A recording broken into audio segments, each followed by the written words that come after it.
Hello, everybody. This is Brian Ankney with AutoSuccess magazine. I'd like to thank you for taking some time out of your day to join us today. We've got a great webinar for you today. My guest is Mo Zahabi. He's the Director of Sales and Product Consulting at VinSolutions. And our topic today is connecting the digital and the physical, why both matter in the customer experience for success. Now, before we get started, a couple of things that I would like to go over with you today. If you haven't joined the group AutoSuccess Webinars yet on Facebook, please do. You just type in AutoSuccess Webinars in the search bar, and it'll come up, request to join the group. In this group, not only will you be informed about all upcoming AutoSuccess webinars, but you can also interact with our speakers, with myself and my team. You can suggest topics you'd like to see covered. Also, the most important function of AutoSuccess webinars is it's a place for you guys to interact with each other. Everybody on this call today is going to come away with a couple pages of notes and a whole bunch of ideas, and nothing happens quickly. As you try to have change in your dealership, some of the ideas might take a week, some might take a month, some might take a year or more. And you're going to enjoy successes and failures along the way. I invite you to share those with each other, share ideas, ask the group questions, and hopefully we can all help each other to improve. Also, one more thing before I give it the reins to Mo is questions. If you look on the right side of your screen, if you're on a laptop, a PC, or a tablet, on the right side of your screen you'll have the GoToWebinar pane. And near the bottom it says questions. Click the plus sign and type in your questions. Please do this as we go through the webinar because I'll be able to see when you ask the questions, and that way I can help Mo with a little context if the question's not 100% clear by the time we get to the end of the webinar. And also it gives us a whole bunch of good questions to get started with right off the bat at the end of the webinar. Now, if you are using a smartphone, an Android or an Apple, it's a little different. Androids and Apples are different, and some of the manufacturers on an Android even operate a little differently. You're either going to have a header, a footer, or a picture frame around your screen. Somewhere on that, you'll see a question mark. If you click the question mark, it'll pop up a little place for you to type in your question and submit it. And then at that point, sometimes you can swipe to get back to the webinar.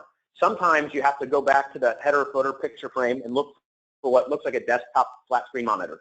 And you'll click that and it'll take you back to the webinar. Now, just in case you get logged off of the webinar while trying to ask a question or for any other reason, you want to join back into the webinar, the same link that you used to join the webinar the first time will work. And if you're dialing in through a landline or a cell phone to listen, the same phone number and code that you used will get you right back in the webinar. Now, if there's anything, if you have any issues during the webinar, type it into the chat or raise your hand, and I will try to help you as quickly as I can. With that all being said, I would like to pass the reins over to Mo. Mo, my friend, please take us away. Thanks a lot, Brian. I appreciate the introduction and giving us the time today, and everybody for joining. I'd just like to thank you for your time. I know at the end of the month, we're a little crunched for time. So a little bit quickly about myself. I've had the fortunate opportunity to apply my strong foundation in technology-based applications to the automotive industry for coming up on about 20 years. I spent quite a while in dealership, so a lot of dealership experience. And here at Vin, as the Director of Product Consulting, my role is really to educate dealers on Vin's offerings and serve as a liaison between sales and product management to ensure that products continue to exceed industry expectations. Now today I'm going to be speaking to you about why it's important to connect digital and physical and why both matter in a successful customer experience. With that, I think one thing that we can all agree on is dealerships are much different today than they used to be, and I've been around dealerships most of my life. My father's been in the industry for a little over 30 years now, and I know that a lot of dealers, they miss the old days, but let's be honest, it's not about the dealer when it comes to experience. It's about the customer in this situation. So we move on and we look at maybe 20 years ago, and then we finally got the internet. And gone were the days of traditional media and the man walking around my lot with a rolled up newspaper under his arm, with plans to run through 3 more lots that day before noon. I mean, we just don't see that anymore. Now, technology took hold and it began to accelerate, and we kept moving faster and faster. And although dealership has changed over the years, for some reason the perception, unfortunately, has not. And I think it's almost comical. I went out to Google and I searched for automobile salesperson, and the popular culture reference out there was as follows. The automobile salesperson, particularly used car salesperson, has often been a source of characters, mostly negative, in movies, television shows, and cartoons. And I know what everybody's thinking right now. Well, what? No, but it's got to be true because Google said so. So, I just thought it was very entertaining. And now, obviously, technology continues to move at a rapid pace. So with that, we're faced with new environments and challenges. And with that being said, things are changing, and we are faced with that in a new environment and those new challenges that new environment presents to us. With everyone, I think we can all agree, they begin their purchase online. I don't know anybody who just walks into a dealership unless you're there for service, but still, you've probably done research, whether it's on your phone or on your tablet, whatever it is. It all starts with a mostly anonymous search, which means that online is the new normal for our dealerships. We also know that the experience in the dealership still matters. Proof of that can be seen, in a lot of dealerships today with things like expanded waiting rooms and TV, coffee, and food bars, even restaurants all playing to the experience. And I mean, I can tell you that's one of the benefits for me at the dealership that I choose to buy and service with, because if I bring my kids along, I know my kid has a chicken panini and a soda and TVs to entertain him, so it makes the experience a little less stressful for me, and that's a big component of what we see dealers doing now. But again, some are still lagging.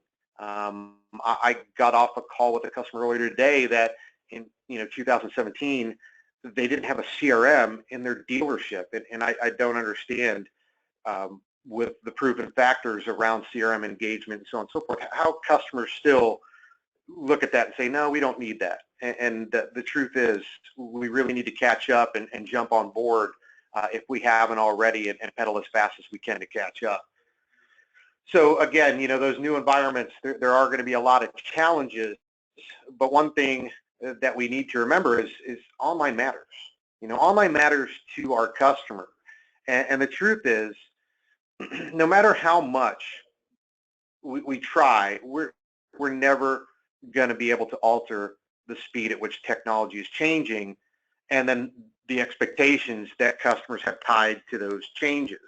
And from my standpoint, I can tell you as a dealer, your expectations never change of the vendors and the software companies that you use, and your customers feel the same way. As technology changes, they want to be given new ways to go about buying cars, viewing cars, so on and so forth. Now, with that, customers obviously have more exposure to information and the ability to experience it in a lot of different ways, whether it's drive events that we see set up at different hotspots in town, and we see that a lot now. Researching on third-party lead sites or OEM sites or your competitor's site. And then on top of that, Yelp and Facebook and Instagram, we get all this information in a lot of different ways, but the impact is it's the same, whether it's positive or negative. And trust me, coming down the line, if you guys don't think it's there, virtual reality walkarounds, they're coming, whether they're doing it in your dealership, if they're doing it at home. That stuff's going to grab on. People will use it. I'm not saying we're going to replace the salespeople. I think that's ridiculous to ever make that comment, but there's going to be some impact there. And then, of course, there's more price transparency than ever before, whether it's coming from a third party and this is the price you see. It's out there. We find that more transparency, it speeds up the sales cycle. Customers get the information a little bit differently there as well. And so with that, there are really a few things that we need to understand, and we need to grasp a hold of this quickly. And that's truly, this is all about the customer. And sadly enough, some haven't started to recognize this. They fail. They think it's about their dealership and the experience. And I'll tell you this, customers don't see you the same way that you see you. They don't know the difference between you and your competition. We have to educate them on these, differences between us and the competition. I'll tell you, I personally hear a few times a year, this is hype, we'll be fine, we've been here forever. That's not true. Unfortunately, I've seen a few of those same dealers lose their franchises or, get gobbled up by a big group in acquisition mode, which we know is a trend right now. For those who've embraced online, they've done it in different ways. Some do, what the OEM tells you to do, and they hope that somehow there's some differentiation between them and the other 300 dealers that have that same site. The problem really is that, when it comes to the dealership, they actually believe that they can manufacture an experience. And in all honesty, the customer is the one that defines the experience, and they do it as they go along. So it's too hard to predict that. We have to really recognize it. Now, some really embrace, this portion of it, the customer, and they put a budget to it and a process and training in place that lets them capitalize on creativity and really drive that individual brand. But most importantly, the best dealerships are utilizing website and technology that offer both the customer and the dealership benefits by making the customer experience their main priority.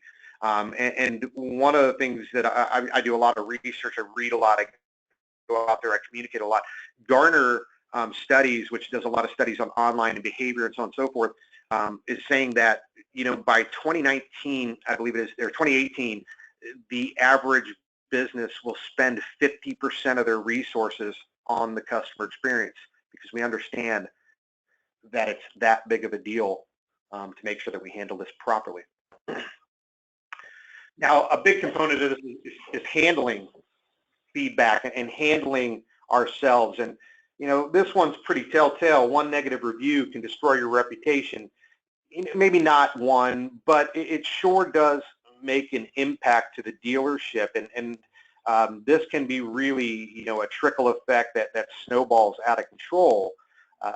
Kolsky researched and surveyed business leaders to find out other critically important trends regarding customer experience. And some of those included, 67% of consumers cite bad experiences as a reason for churn. And obviously that can be a big problem because of the cost to acquire a new customer. It's 6 to 7 times more expensive than selling to a new customer. And profitability the same way. We make more money off existing customers, so we have to make sure that we tie it in and keep those customers happy.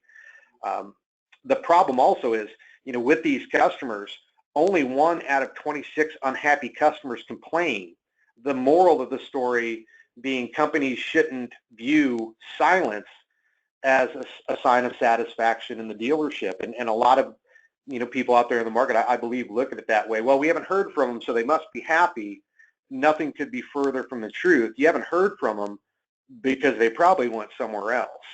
So, making sure that we give them the experience they want and we get the feedback to make the experience better is a big component of this. Now, this can have unforeseen effects as well on things like pay plans and morale in the dealership. And I know personally that I was affected by this in dealership, and I'm sure a lot of people that have dialed in today have been as well, whether it's bonuses or, percentage bumps in my commission plan. That can really have a negative impact and ultimately could cause me to leave a dealership because, if it's my job to do certain things a certain way, and if I follow proper procedure, but, it's not defined procedure in the dealership and the technology isn't in place there for me as a salesperson, is it my fault or is it the dealership's fault? Especially, again, when my pay plan's predicated on CSI, we really need to embrace that technology and make sure that it works for us. Now, the other part of this is, the dealership still matters. And I kind of led that a little bit earlier where I said, the salespeople, they're not going away. I mean, we can use technology in a dealership, but it still matters. We need to touch and feel and see these things. So brick and mortar are not going anywhere. But one thing's for sure, dealerships now, more than ever, must meet, if not exceed, the expectations of a customer. The only way to do this is, again, by embracing change. And there are several things that we can address to show the customers that we're listening and we want to make it better for them.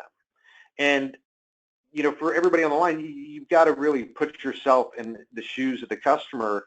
And maybe we need to look at it from a different business perspective and say, when I walk into this business, what do I like about it? What do they do that makes me feel like I need to come back here, and somehow translate that over to the dealership? I think the first one, and this is one that I run into a lot based on where I shop, where I do business, it's 53% of people lean towards the sales experience over other factors. And this one's really near and dear to me. You know, we can address this through things like culture and training and make sure that we're handling this properly. But CEB research has proven this number through significant research that was presented to nearly 5,000 different customers from 21 different companies, and that's decision makers and procurement and end users. And what they were able to find was that based on, you know, 4 different major drivers of loyalty, company and brand impact and product and service delivery, value to price, and sales experience, that sales experience outweighed the other 3 categories combined, with actually, you know, value to price being the lowest segment there of the identifiers. So this is really unique information, and I think in a row, the experience of the customer has with the sales rep is a bigger factor in driving loyalty, and that's something we need to be, you know, made aware of. We need to make sure that our management knows that it is that experience. Now, proper staffing will always play a crucial part with any dealership, and, you know, training the staff in the right way is fundamental to this. And training needs to focus on specific things like process standardization with and across multiple mediums, using, you know, digital retail tools effectively because they're proven to speed up the process. We also need to do more to help our customers through their journey. We need to educate them. We need to listen better and understand their individual needs. And a lot of that's restating back to them what they said to us to make sure they understand we're on that same page.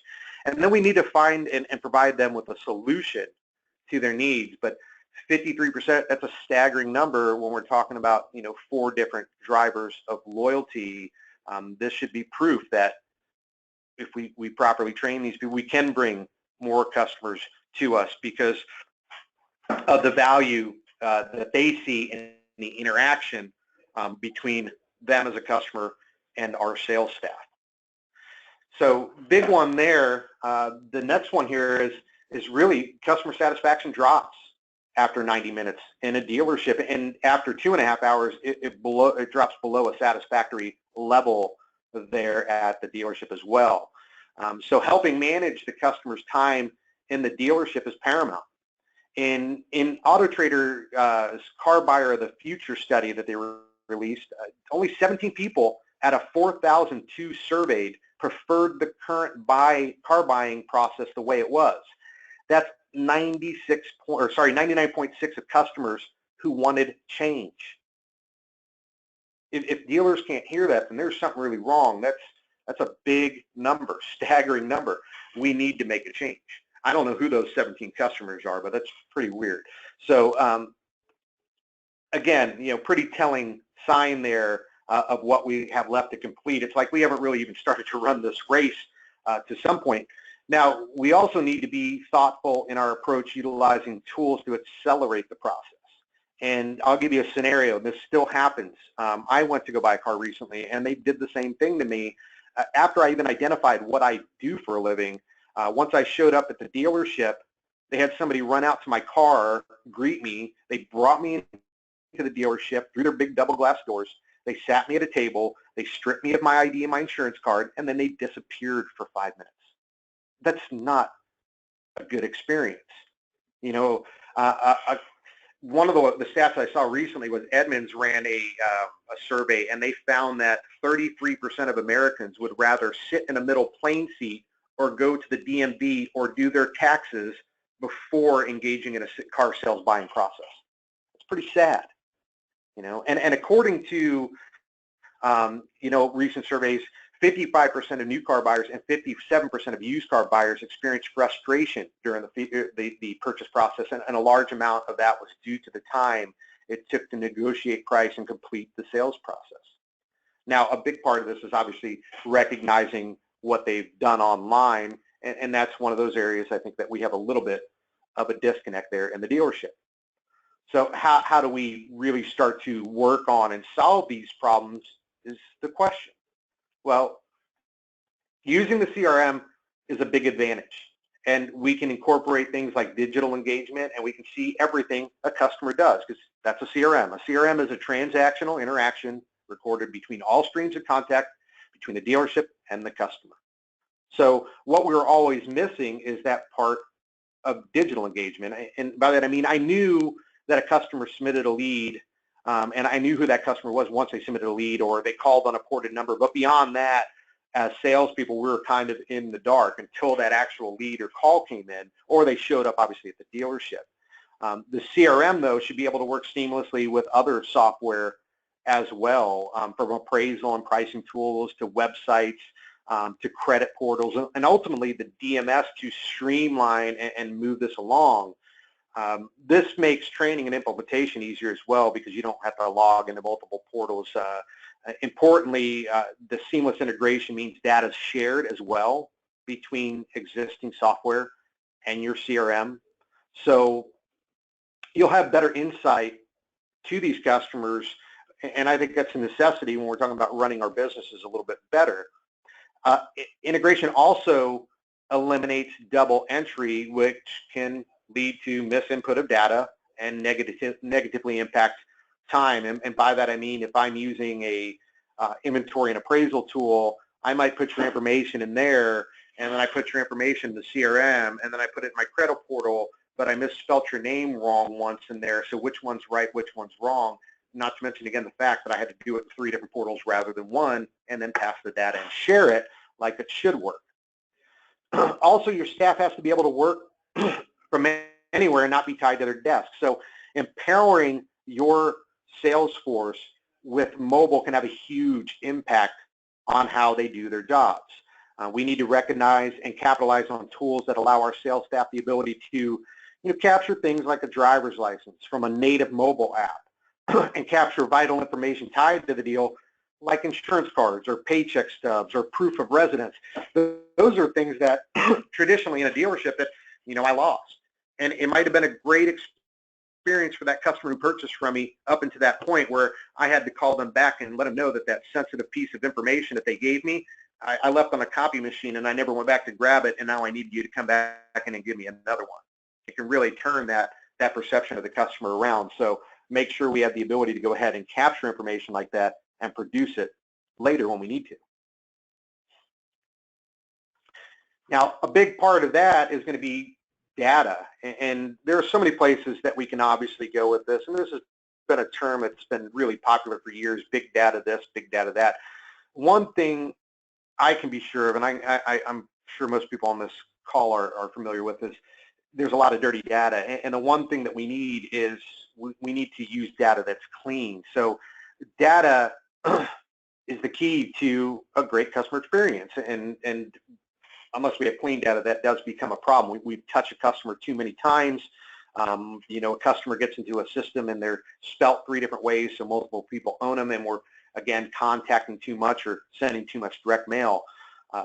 That can become a big problem. Now, data will also help generate sales leads as well as customize and personalize your store around your customer and what they can drive and afford and so on and so forth in our offerings.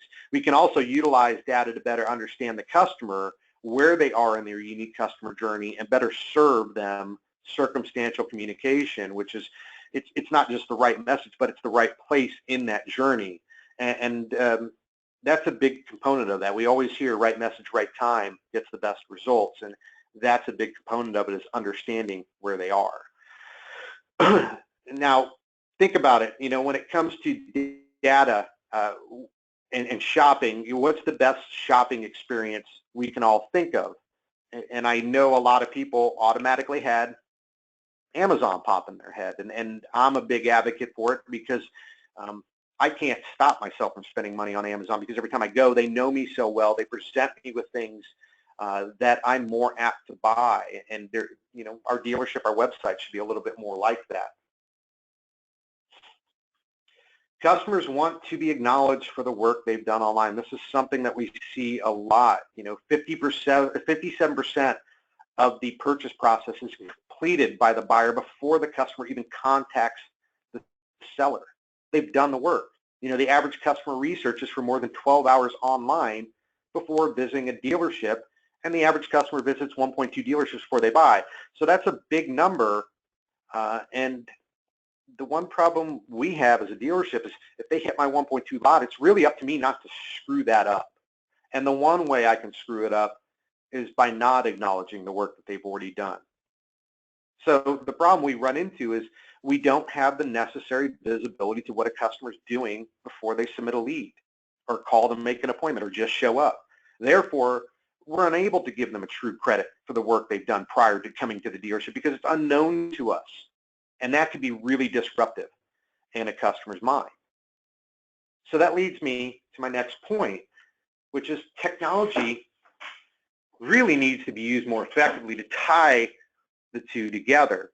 And to truly connect the two, you need to have integrated purchase process that outlines the steps for the customer and continues their momentum, giving the customer the option of not only searching for the vehicle in a controlled environment without perceived stress or pressure, and ultimately limitations they face when they come into the dealership, and that could be particular vehicle supply that you have right now in your store. Now, combined with the ability to structure payments or submit for a cash offer on my trade, or apply for credit, or view aftermarket programs and accessories, and save the work that they've completed where they can pick that up left on. These are all integral parts, things that we need to be successful. And for the dealerships that capitalize on these tools, there's a decisive impact on the buyer's experience, which can be a very positive ripple effect to their CSI and profitability and retention rates. So you can see why it's so important. Now, when using select combinations of these vendors, the work they did online translates directly, and it can be recalled from a CRM application. So customer goes out there, they figure payments, they do these things online, and they show up at my dealership, and I can do a simple search for that customer and pull the work that they've done and tie it back to the CRM. So really the ability to tie that customer's online work with the in-dealership experience and shorten the time the customer spends there in the dealership, and positively in fact impact that overall customer experience. Now, a big component of that is the fact that we do need to integrate online and the dealership. So how do we solve these problems? And the truth is we integrate and we connect. Now, connected retail with real-time visibility is going to be huge. So when it comes to selling to the modern customer, for example, the best strategy, it's going to be agile and to embrace technology. Our sales tactics have to evolve. We have to treat these customers as individuals based on their individual needs to keep them engaged. We have to maintain trust, we have to be positive, and we have to give them positive experiences that turn into repeat sales and increase service opportunities. So wouldn't it be an advantage, for example, if I knew that a current customer was back online browsing my inventory and evaluating their trade and all that before they even submit a lead? How would I have normally known? I wait until that lead comes in, and hopefully that lead comes to my dealership and not someone else. But if I had the advantage of knowing that information, I could really change this for the customer. And maybe I reach out now and say, hey, we haven't talked in a while. You got that car we need, late model. We give you great value for it. And I can put you in a new car today without changing that payment. Actually, I can probably lower it. before that customer submits a lead. I start the conversation at that point, and it's a service to the customer. It'd also be nice to know if a customer walked in on my showroom today, never submitted a lead, so we have no trace of them or proof of where they came from, but they were probably on my website. Well, what if I could pare that back? What if I could tell you where that customer came from so you guys could start to truly source attribution? I think that's huge in our industry, being able to solve that major problem of walk-in customers and attribution. I think if we can tie connected retail in store and the online experience, that's one of those big benefits we'll go ahead and absorb. The other part is knowing the person I gave a walk around to went home and they're now looking at another car. I mean, we see this a lot in dealership. There's a difference between the lot and the internet in this situation, because if I have you on the lot, I might be able to see some body language that shows me I might have ponied you up on the wrong car. But the problem with online is I can't see that. I don't know what you're doing on the other side. I don't know if you don't like what I sent you. But if we can tie these two elements together, and I can get an alert letting me know that once you did go home, or if you open my email and you click through and you're now looking at different cars, I can change my follow-up and recognize what I should be presenting to the customer. So tying those two aspects together are huge. They're key fundamentals of how we go about doing this moving forward. This is one of those areas where we could probably talk for days and days, because the more we learn here, the more we can customize. Because as I collect data from that online, as I collect data from the CRM, it gives me a better ability to create personas and segment those customers so that when it does come time to market, I have a more personalized message to these different groups. And we know by sending personalized messages that we get increased open rates, we get increased click-throughs, we get decreased bounce rates. So by utilizing this data, we can really increase those customer communications, and overall, again, really tie that back to customer satisfaction, because we understand them a little bit better and how to communicate and when to, of course, communicate as well. Now, just a few stats. I know this one may surprise a few, but let's really take a look at this one through a different lens. 54% of customers say that they would rather buy from a dealership that offered their preferred experience over the lowest price. I'm a big believer in this, and I'm going to take it outside the realm of automotive. Let's talk steak. I love steak, but why don't I go to Sizzler over Capital Grill? Well, I mean, we could choose Capital and it's $80 steak, but it's not about that. It's about the experience. It's about the way they treat me or you when you go into a location like that. And here's the truth: is if the experience in that situation isn't what I expected as a customer, does that $80 steak taste as good? No, it doesn't. I mean, that's really how sometimes we need to look at these things. We need to, look at how maybe this translates in another business so we can feel the impact. Because let's be honest, it's a little different when we go buy cars. We work in dealership, so we're not impacted the same way, and we have entirely different experiences. Put yourself in someone else's shoes is more or less where we're going here.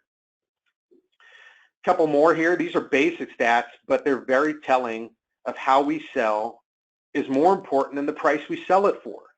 Our customers come to us for experience.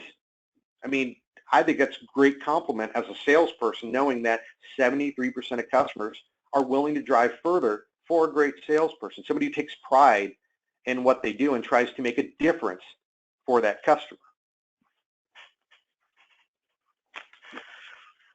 Now, again, I talked about it earlier. Gartner research, predicts by 2018, more than 50% of organizations' budgets will be out there to implement significant business model changes in their efforts to really improve the customer experience. That's half their budget, so it's really unique. But it's really playing to the statistic that we see here. 66% of customers are more likely to buy from a dealership that offers a preferred experience. Now, one thing to note there is that experience may not align with the person next to you. So really being able to segment and recognize the differences and market individually to these customers is what it's saying there. And I don't believe that this will ever be a perfect science. And that's really due to the complexity of the individual buyer. We know, again, based off research, that 66% of consumers here, are more likely to go after the experience. This is the beginning of the complexity. And when we throw constantly changing economies and rapidly developing technology and social influence, the complexity is really compounded. The one constant here is there's always going to be change, and the battle is how the dealership will choose to adapt to that change. So here's what we need to do. We need to really combine a lot of these different avenues, that data and the analytics and the real-time visibility. And I talked about some different scenarios of understanding a customer and seeing or getting alerts if they're online and being able to tie that all back together. But to help foster the experience the customer's after, we need to combine the data. We have to have advanced analytics. We have to have that real-time visibility and alerts to activity on the website that the dealership can use in combination with what's in the CRM to gain unique insight on the customer's real shopping behavior and be able to tie it back to that customer's profile. That way, again, the ability for the dealership to better personalize each customer engagement is significantly impacted and increased, which I think is obviously going to lead to a more positive feedback from the customer overall. So when we talk about dealership feedback in these situations, fortunately for me, I do have a lot of friends in the industry, and I regularly reach out and communicate with them. And some of what I hear back is really, really positive from these dealers. They're capitalizing on some of these newer technologies and the integrations to impact how the customer sees the buying process in the dealership. And I think the real opportunity is to change the perception of what the car buying experience has to be like. A big part of this is going to be utilizing technology to enhance the visibility and to drive efficiency in the dealership. And at the same time, capitalize on newfound efficiencies to promote healthier and a more enjoyable buying experience. And I think mobile is going to be a huge driving factor of this, and things like the driver's license scanners and being able to capture that content and store it in one centralized location where we can always go back and access it. I also hear from some dealers, hey man, we started late and we need help. So ask questions and do research, talk to your peers and see what they're doing different. Now, I know when I was in dealership, I was always looking at those who were making the biggest impact, and I tried to gain a better understanding of what they were doing so I could take little bits and pieces of it to see what was the right combination from my store, and that worked for me. I think the big component is ask questions and do the research and go out there and sit through webinars like this and see what technology is coming down the road, and visit the different shows and go to the booths and ask to see it in person, because there are some that are going to talk about it and there are some that can actually show you that it exists, and I think there's a big difference there for everybody. So with that, connecting online and the dealership, there's some really key important factors to this, and so really it comes down to what do we need to do to get this right, and if we get it all right, what do we have to gain from it? Well, first, we've got to embrace it, and one of the questions that I get asked all the time is, or it kind of comes up in conversation, well, we can put a CRM in, but nobody's going to use it. And my question always is, well, should management enforce the usage? They're the ones paying for it, and if you don't use it, shouldn't you be able to do something about it? So, first, we need to implement and actually use the tools in the dealership, things like the CRM and the website and the mobile.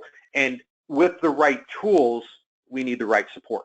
So we need things like, performance managers, for example, connected to these accounts so they can make sure that the dealership is using them and they're using them the right way, and the areas that they don't engage with in the system are brought to light because they may be missing out on opportunity that way. That's a big factor here. Now, we also have to embrace the change that we're presented with, knowing there's a light at the end of the tunnel, and it's less painful than where we are today to make that change. The other thing we need to do is survey our customers. And we need to adjust based on the feedback that we receive until the desired results are achieved in the form of positive feedback there in the dealership.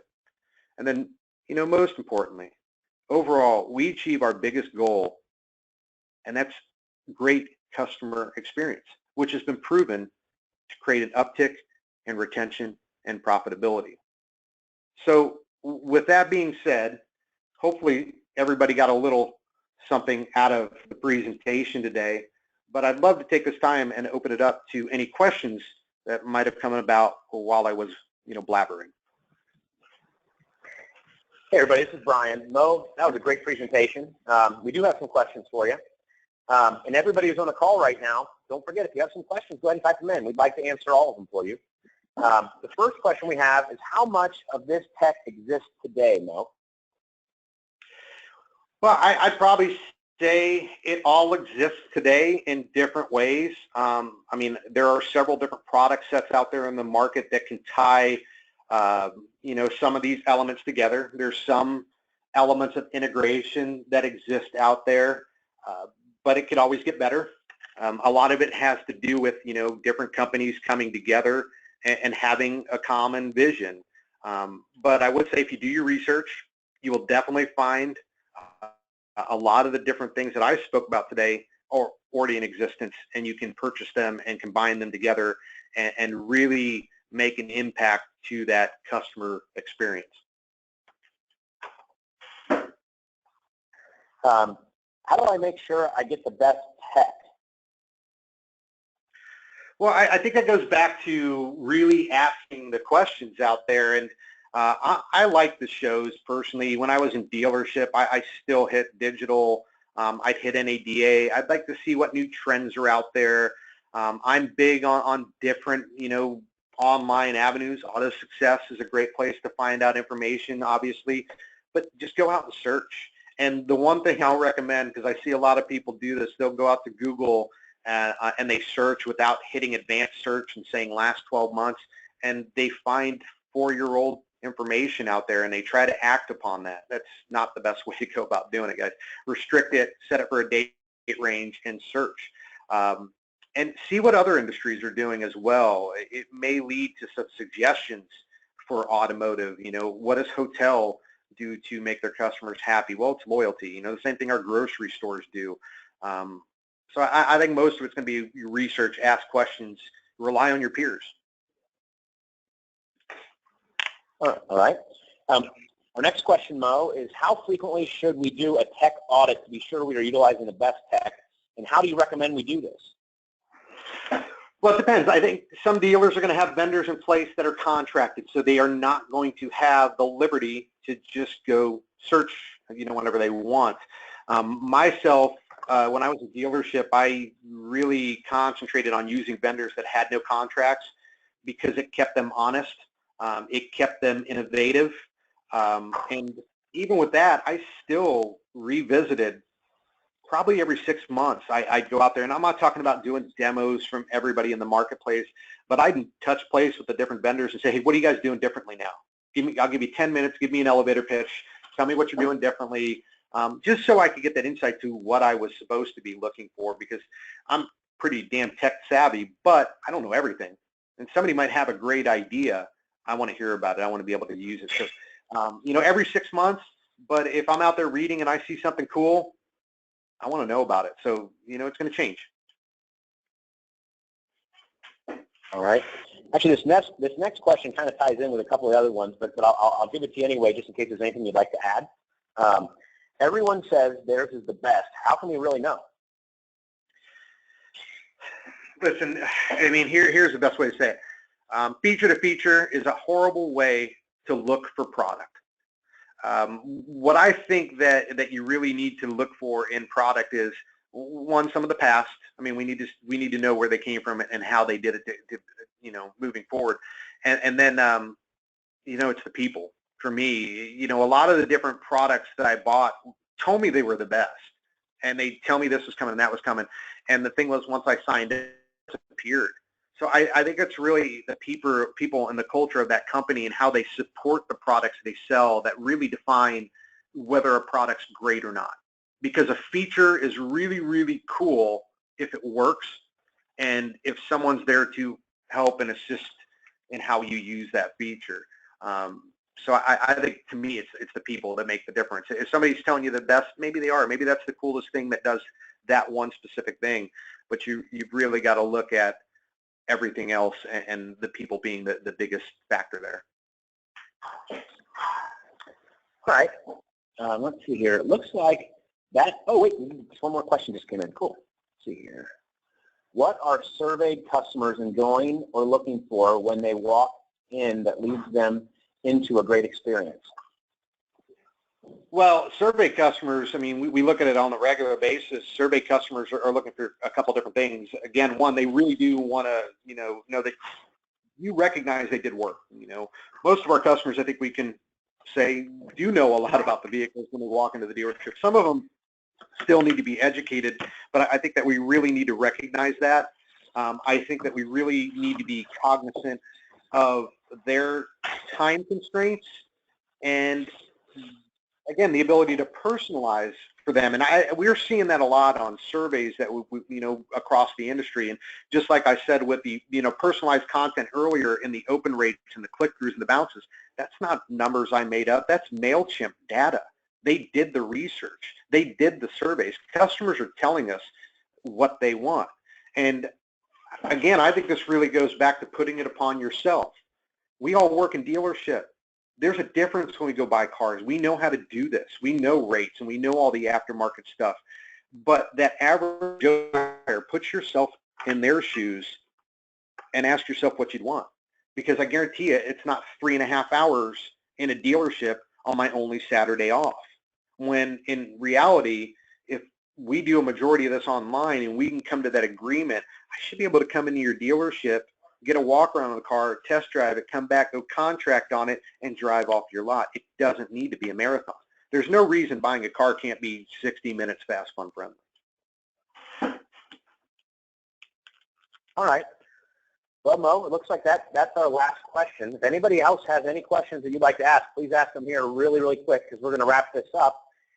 Before we go, I'd like to remind everybody, if you'd like what you saw here today, please let the people in your dealership know and have them join us for a future webinar.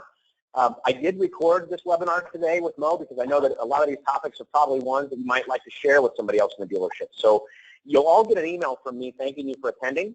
And if you would like to have the recording to show to somebody else in the dealership, just reply to that and I'll make sure you get it. Or you can go to AutoSuccess Webinars, our page on Facebook, and it'll be posted there in about 2 hours. Mo, is there anything else that you'd like to share with our audience before we let them go today?